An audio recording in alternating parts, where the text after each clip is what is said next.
nzahora ndiwe mu bintu byose ngeze kugupfa.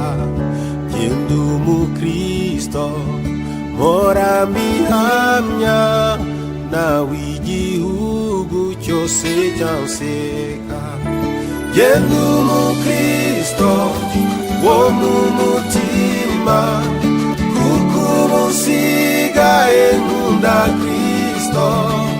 Icyatumye apfa yazize jyewe, nabuzwa n'iki kujya mukunda.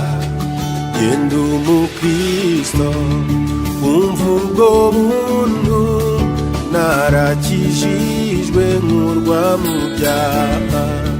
Genda umukristo naho naterwa n'ibyago nkaba no ku rugamba. Genda umukristo n'umutabazi, mu ntambara ndasana n'ibyaha.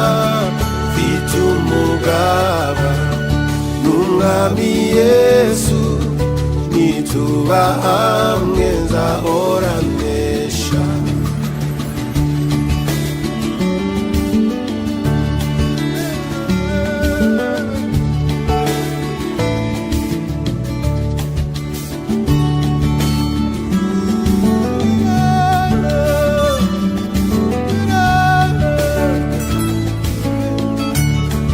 Genda umukristo ndumwimukira, ndakomeje mu rugendo rwanjye. Iby'ino mw'isi ndabihinyuye, sigaye nifuza ibyo mw'ijuru. Genda umukristo gakondo yacu iri mw'ijuru ku Mana yacu. Nta nzara ibaye, nta n'imiruho, abaho bose baguwe neza. Genda umukristo gakondo yacu iri mw'ijuru ku Mana yacu. Nta nzara ibaye, nta n'imiruho, abaho bose baguwe neza.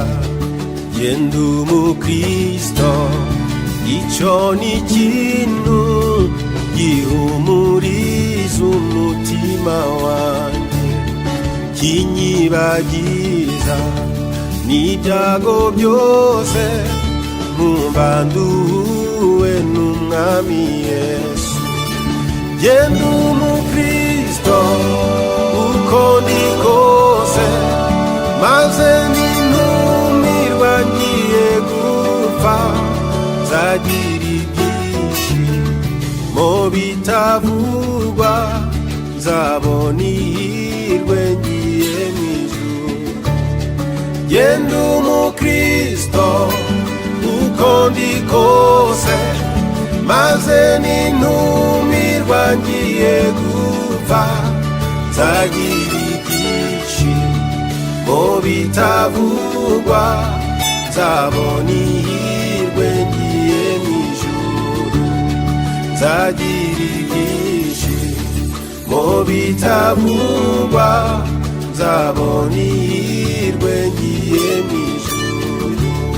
Nzagira ibyishimo bitavugwa, nzabona ihirwe ngiye mw'ijuru. Nzagira ibyishimo